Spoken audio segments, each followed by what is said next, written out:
Daniel Prévost est l'un des acteurs les plus respectés de sa génération.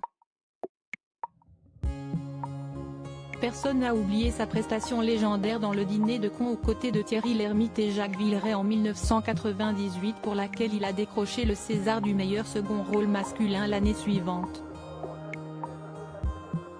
Ce succès, Daniel Prévost l'a vécu avec tous les gens de la profession mais aussi avec sa femme Jette Bertelsen qui n'hésitait d'ailleurs pas à l'accompagner sur des tournages pour passer le plus de temps auprès de lui.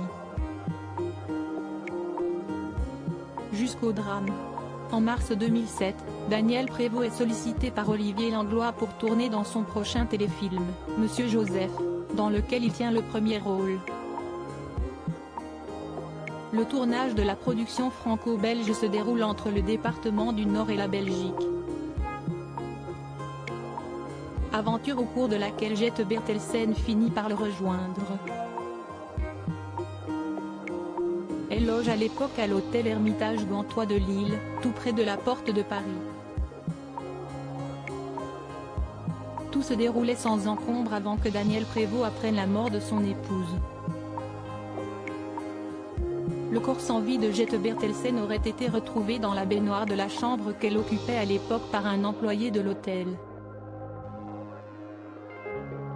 Cette disparition a mis un terme à des années de mariage, dont sont nés 3 enfants, Soren, Erling et Christophe. S'il a été choqué et abattu par la nouvelle, Daniel Prévost s'est finalement relevé de cette épreuve que personne ne pense pouvoir surmonter. Sa force, il l'a trouvée dans le cœur de ses enfants, dans l'écriture d'un livre, Tu ne sauras jamais combien je t'aime, publié aux éditions du Cherche Midi en 2018 en l'honneur de sa défunte épouse, et dans la vie en général.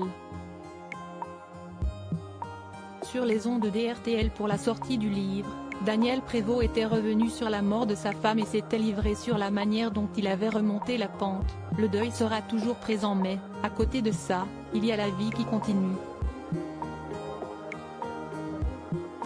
On raisonne à l'envers. Sur le coup, vous avez un moment de latence. Et puis, petit à petit, on se laisse pousser par la vie. Et on se dit il faut que je continue à vivre. Une règle qu'il est déterminé à suivre jusqu'à la fin de sa vie.